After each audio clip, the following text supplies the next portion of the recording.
Hey, it's good to see you again, to hear you again, to feel you again on this Living with Dr. Sparman. And today we have a mouthful for you. The studio is filled with professionals whom we're going to talk about this thing called dying with dignity, and interesting, a lot of sensitivity in there, lots of emotions involved, but we are here to evoke those thought processes, and I'm sure over the last few weeks you've been thinking a lot about it. Now, I want to make it clear, good morning again, I want to make it clear to you that we're not talking about euthanasia.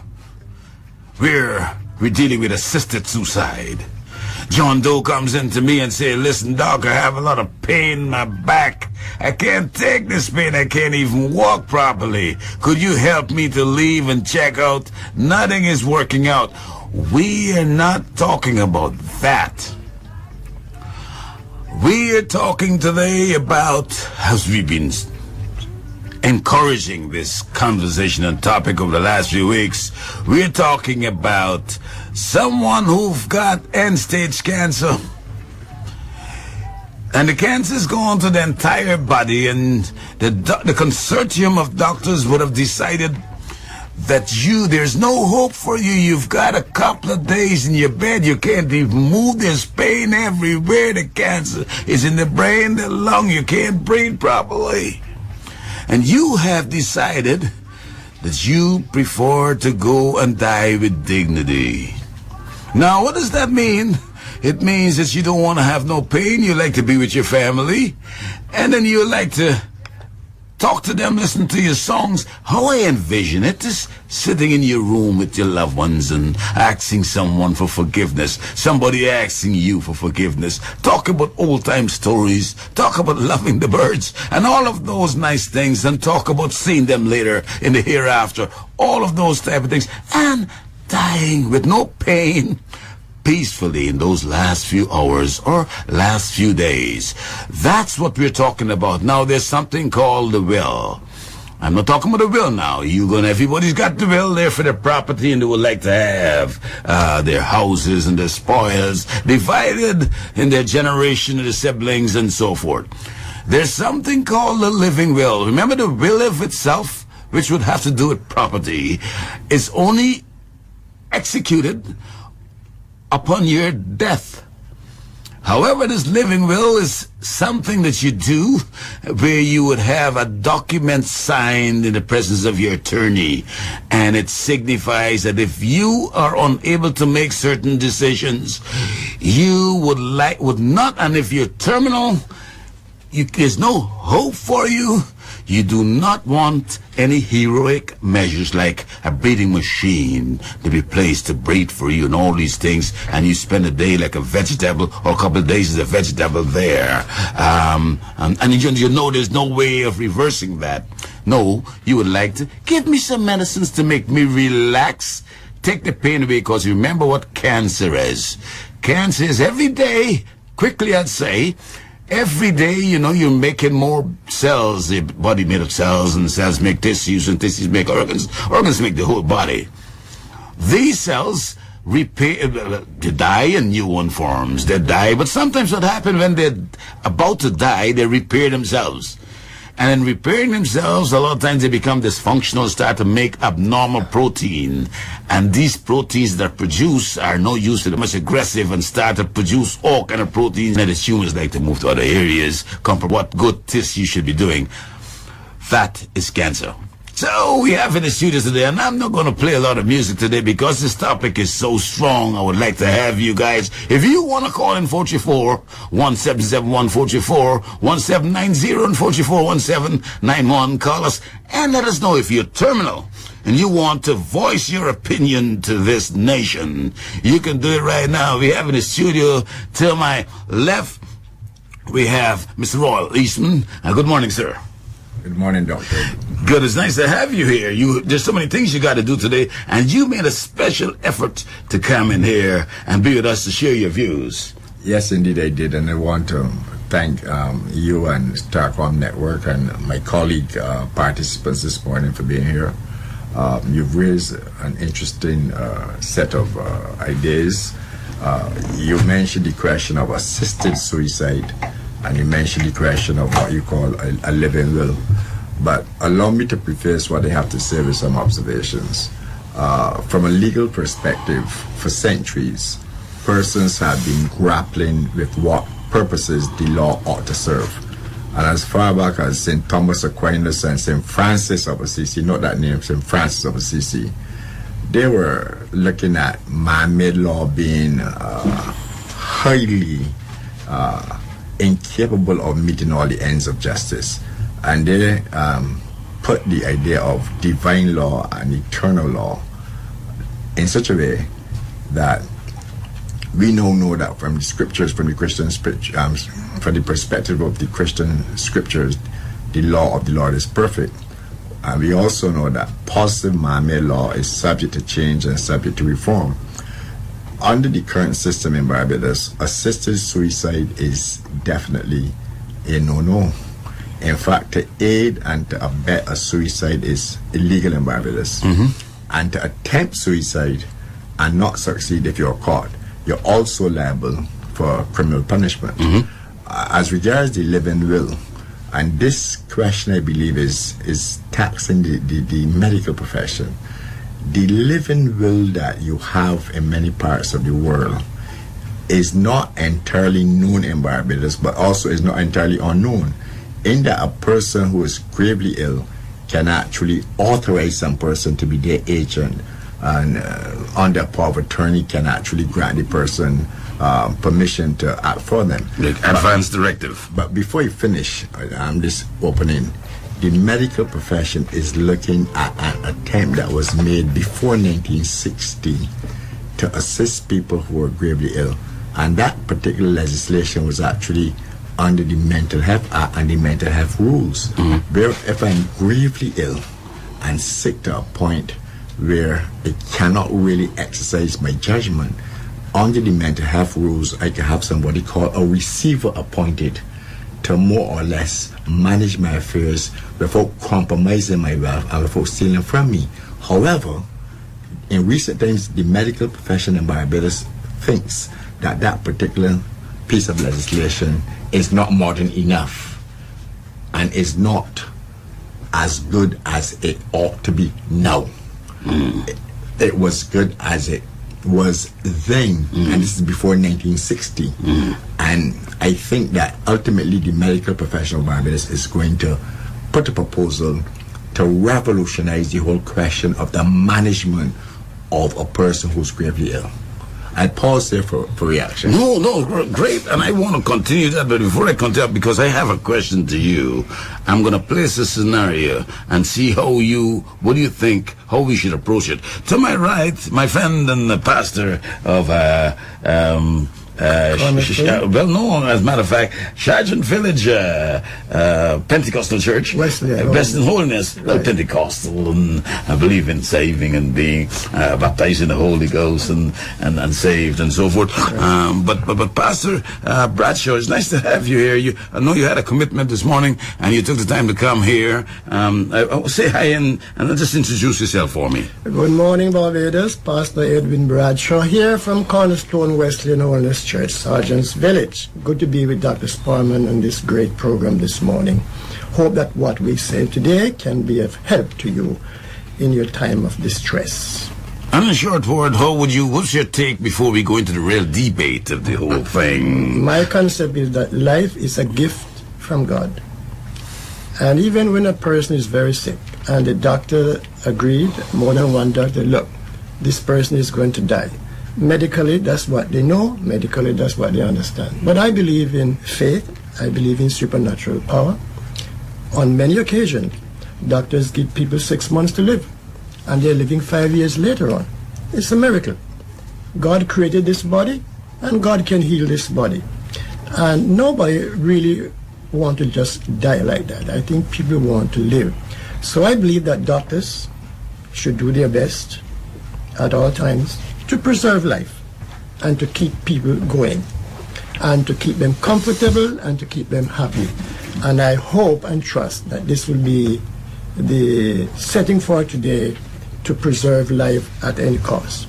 Last but not least, I don't care how a person is sick. When I go to pray for them, I don't pray that they die. I pray, oh God, bring them back to their family and make them alive. Even if the doctor says, yes, they are going, I am saying that God can bring back life. And that is my perspective on that. All right, so you see, but we are going to even further. We're going where, and I want to place the stage, right? The stage now is Mary Thompson. She's got breast cancer. There's no Mary Thompson, by the way, that I know of. Mary Thompson's got breast cancer, and it's gone to the lung, it's gone to the bone, it's gone to the brain, it's gone to the kidneys, it's shot in the liver. Heart is failing. No, she's out. And she had, listen, when she was cognitive, when she could make her decisions, she says, I do not want any heroic measures being used to bring me, because I know if you put me on the machine, my lung is so dysfunctional, you wouldn't get me off. I don't want to go off 2 weeks on this breathing machine or ventilator. All are you, if you have to bring my heart rate up with little medicines, or give me the medicines to stop the pain? Because remember, cell death is what caused the pain. Severe bone flow to the severe pain. That's why I don't believe. That's a different story. Come on, join us, Dr. Waterman. Thank on that. We're just opening up before we start the debate. Well, sorry. I'm going to miss part of it. Sorry, I apologize for being late. But I must say that in terms of, I heard part of what you said. Doctors do act to preserve life at all costs. However, we do recognize that sometimes, and I don't know if you mentioned before, medical futility. In that sort of case, whereby the sort of our expertise, the equipment and stuff that we have, all it does sometimes is prolong the life to a degree, but not exactly the sort of quality of life that they will obtain afterwards. Because we can in people that are brain dead per se, sometimes keep systems running, but the brain will continue to deteriorate and they will not recover. Might when they see the person, but the thing is that their stills will eventually shut down. And in terms of the machine and stuff like that, that person could deteriorate right on that machine all the way. So although we try to preserve life at all costs, we have to weigh several different things in terms of how we can continue to do it. And basically, usually I have to say, anytime we're making a call, usually it has to be always discussed with the family. Medical futility is what we're really dealing with in terms of this person has no chance of really recovering. And yes, I'm a person that believes in God. So we have this island, and whatever we do, whatever we can do to motion this island economy would continue to get better and so forth. So we have to think tourism is one of our major income, as I should say, or revenue in this country. So the tourist comes in with a living bill. They have an advance directive. And a lot of times when they're extremely sick, they come for a vacation and their last trip and so forth. You have them in the hospital, and you're telling me that they have this living will. Do we as doctors have the right to go there and do these heroic things? The reading machine, the chest, undecided, want these things. We're opening... let's go. Let's get interested in Barbados, which is, we know that have these instruments by which people delegate power. Amazingly though, there is something called the conflict of laws. If one particular set of legislation jurisdiction, then whose jurisdiction should prevail? A living will is valid here and tries to enforce it here. Barbados would immediately react by saying you are in our jurisdiction, and then the persons who represent the particular tourist would argue, well, we did it in a different jurisdiction, and this is where private international law comes into being. Now that is an evolving set of jurisprudence based a lot on textbook writings, on learned opinions of skilled people and things like that, right? However, before I conclude this particular intervention, I was interested in the doctor's opinion in relation to medical futility. Now, where the doctor does everything and then becomes aghast that nothing is working, the doctor obviously becomes frustrated. But our learned friend, the Reverend from the Wesley Holiness Church, says clearly that God leases us this body. It's God to create the lease of the body. It's God to terminate. And I have been on the streets talking to medical doctors, and amazingly, more and more medical doctors are turning to God. And some are telling me that they had absolutely hopeless cases from a medical perspective. They gave up, and then the miracle happened. I can produce you former cancer patients going back 25 years who were given up on breast cancer women too, and who are living today. And they say that was God. And you have, in your profession, doctors, you have an increasing amount of medical doctors not only turning to religion and spirituality, but turning to fundamentalist religion as a way of life for them, and to empower them to be examples to the Christian community and to the profession. What's your take, Doctor, before Pastor comes in? What's your take on that? What I must say is that I agree. One of the most powerful things is, and it works across the board, is hope. Regardless of if you believe in God or believe in whatever you choose to. However, I must say that definitely in some cases whereby we thought that the person had another chance, some people have survived. And I've seen it. But it is not, I wouldn't say it's not that very common. A lot of cases sometimes we have examined, especially let's say the case of brain death, and I've seen it in a 17-year-old. What happens is he's assessed by 2 different doctors in the area, and basically when we do these tests and you realize that you're brain dead. There's cases, however, where people have been in vegetative coma. The brain function still exists. If your brain, how we divide the brain up into, you have the higher center, there's the cerebral hemispheres that we got what we call the brain stem. Your brain stem controls, you have the breathing, and it has the control the heart. So basically, fundamentally, if the top part of your brain, the large hemispheres as you see commonly in pictures, is basically damaged, and the brain stem is still intact, that person basically can be in a vegetative state and can still be maintained. There's some degree, some people would then recover, but in the cases of the brain stem, once that is out, then that person cannot function, or that person is basically on their way through, I must say, unfortunately. So we don't see those people recover. Well, Dr. Sparman, let me ask you a question. Are you not right? Am I not right to say there's somebody came to you sometime and the heart stopped beating? Yes, of course. What did you do? Those cases are reversible. No, most before of them. the heart stopped beating. Yes. When the heart stopped beating, what happens to that person? Well, we got 4 minutes. 4 minutes. Within 4 minutes, if you can get it, that heart starting. All right, then what did you do? Well, I start working trying to bring it back. And did the person come back? Most times they come back, because it is different from cancer. No, I'm getting there. And the person comes back. They come back. To me, that's a little miracle there. But the lawyer is right. I think every case is different. Every case is different. Every illness is different. For example, a person might be in that situation, and if a person said, "Doc, just make me comfortable, but I would like to go. That's my decision." And I don't think you want to pull the plug immediately. You want to make them comfortable, even you know they're brain dead. And in some cases, it seems as if they're dead. There's no hope. But once in a while, not every day, once in 1,000 probably, for some reason, God wants that person back, and the person comes back. It happens. But in some cases, they have to go, because we are here for a limited time. But I'm only saying that doctor has a very gracious responsibility to make people comfortable, and to see if we can wait a little bit more rather than quickly pull the plug. I think we pull the plug too quick sometimes. No. I want to say that we're quick to pull the plug, and I would say I invoke the ethics that we've been taught, the 4 main ones I can speak of. But we're not quick to pull the plug. As I said, even in the case whereby the 17-year-old was well recognized, as I said, more than one person makes the assessment, and we don't say instantly, "Oh, this person's lost," because one of the things I always like to highlight. I remember when people are talking about these studies, they like to always say, in about these cases, they like to say, "Oh, compared to a 90-something-year-old."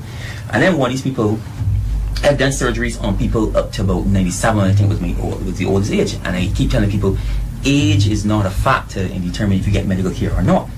People say, well, your life expectancy is about 75, around there, so then afterwards we don't expect to administer any really significant medical care to you.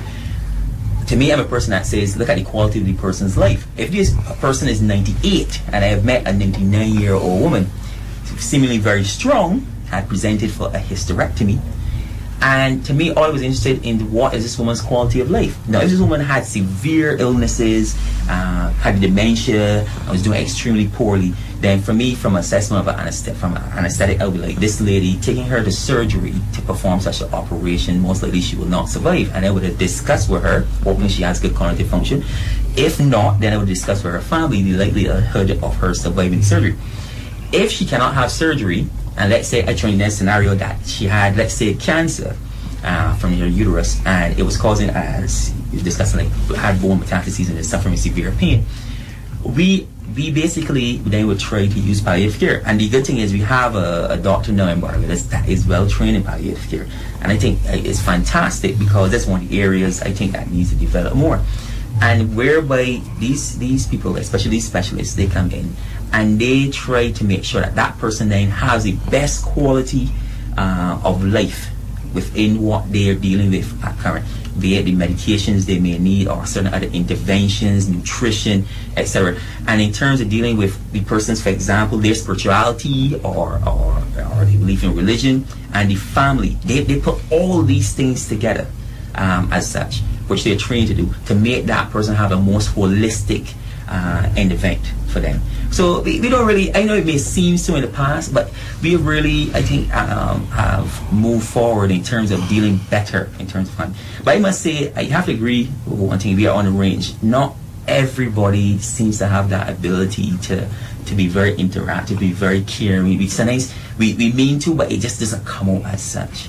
I must even before you go, I must correct what this is my take on that, what you mentioned before. First of all, if you have a heart problem, I go all the way to bring you back, because that's not terminal. Because you're always going to find, I can always give you medicines. I'm talking about this cancer, let's going to find it now. Where I have not seen, I don't know if Dr. Waterman, you've seen anybody who've got metastatic cancer, gone to the bone and to the liver especially, the brain, they're able to come out of that. Except we're talking about somebody with a miracle. We're talking about a person whom, let's forget about their fate. They're there. And if we take the fate of the issue, because with God we know everything is possible. We're talking about that person there, they're at the mercies of the doctor and they don't want to go forward. What do we do? Are we doing them any justice? Well, don't go forward, but the doctor is right. If you have a person and medically, if you put this person in surgery, that's it. Medically, they just can't. Physically, they can't. Then you don't do it. But that very person, they can say to them, no surgery for you. And then probably 2 weeks down the road, something happened. Or it doesn't happen. It's not going to happen all the time, but something can happen. Then you take it from there and then you apply what is medically good for that person. But what Dr. Sparman is saying, when a person really would like to live, has nothing to do with the family, the lawyer, the children, I would like you to keep me alive. I think we should try. Yeah. We do that. Right. We definitely do that. And secondly, there's a time when the person will have to go. But at least when you look back, medically, you did everything possible. For that person, the Lord said, come home. But for some people, the Lord says, I'm ready for you. Happens all the time. But the only things I think we touched on, I just want to hit the 4 ethics. No, I am not hot in ethics, and I must tell you, right? But just to mention autonomy, basically, I think you're highlighting this, where the person makes a decision, and I agree. There's some cases where people, we think that they'll be reaching that point. The person said to do all that you can for me, and there's some people like that. And autonomy too. I've come across a case with a young lady, and this was very touching. I will never forget this. I came in just at the basically end. A young lady, a mother of I think the child was around either 4 or I hate to say it, either 11, but she had gangrene of her foot, unfortunately, and she refused to have it amputated. And then unfortunately, it poisons the blood, as we would say, and it spread, and basically she went to death door. And she still was refusing to have it done. Now, of course, people would come in, we would have had like these psychiatrists to make an assessment to make sure that she was making this judgment, all right? and not being impaired by her illness, because sometimes what happens is that as we get severely ill, sometimes it impacts on our ability to make rational decisions. But she did make it under a clear mind, and unfortunately she died. I mean, we really wanted to save her and stuff like that, but unfortunately she died. And I will never forget, after seeing after she died, turning, and when I was walking towards the door, her son was at the door, and that was extremely touching. But that's autonomy, and that's the one question I want to bring to the lawyer. If a person so chooses in Barbados, basically, for example, in that case, they don't want their leg removed, we know they're going to die, then what do we do? Yeah, around 1972 to 74, there was a case in England where a patient insisted that they did not want medical care, and the highest court ruled that where the doctor is sure that the doctor can succeed, then the so-called autonomy of the patient can be superseded by superior medical judgment.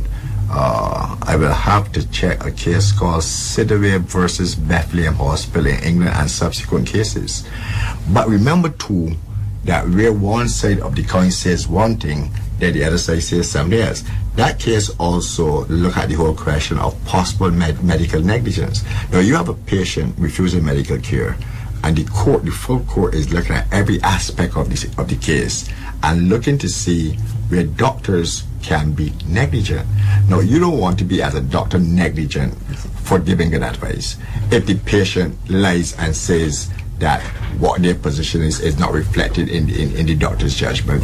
But it does seem to be the case. There's a Barbadian case where on religious grounds some parents refuse a child medical care on religious grounds. That's perhaps and the Barbados court ruled that the welfare of the child came first, and that the religious dogma that blocked the medical care should be abandoned. P versus P in Barbados. Interesting, guys. You see, when you see silence, you know people are thinking. I know you're sitting there, you're thinking about this stuff. I'm going to try to see if they're available. I think half an hour is not enough for these wonderful gentlemen, and if we could do it next week, we could. If not, it's fine. If even one or two can come, we'll finish up and close up this debate. But we're going to form a group. There's something. Don't finish yet. Don't finish yet. Go ahead. Dr. Waterman has to come back here to look at scenarios where the most rampant illness in Barbados, diabetes, can put somebody close to death in a coma. He actually referred to, where you can be in a coma and come back. And we have so many diabetics here who go to death's door that perhaps you can reopen discussion on this for three segments. 3 straight Saturdays. Well, I look at this one. It's done. It's done. And there's another thing I wanted to try. As I said, I was going to go through the whole bioethics, because the other thing I was going to come into is distributive justice. It would be an honor to be with the same panel again. Actually, it is wonderful. It's a pleasure to meet you, sir. Great. So your last word. Your last word, Dr. No, last word. Last sentence. My last sentence. I think this is fantastic. I like this debate, and as I said, I think I said it already. It would be an honor to be here again. Pastor Brashaw, last sentence, please. Doctors have a responsibility, morally, ethically, and everything you can think about it. But there's another side to it, supernatural. Yeah, there you go. And I say, I have every confidence in medical profession. I have a confidence. But we cannot open the floodgates to assisted suicide. We're not for you, seriously. We're not for that. That's so loud. That's so loud. Euthanasia. Oh, Lord. We love you. We care for you. We'll see you next week. And this is Living 92.9 FM. Stockholm. And we'll see you 9 o'clock next week. Bye now.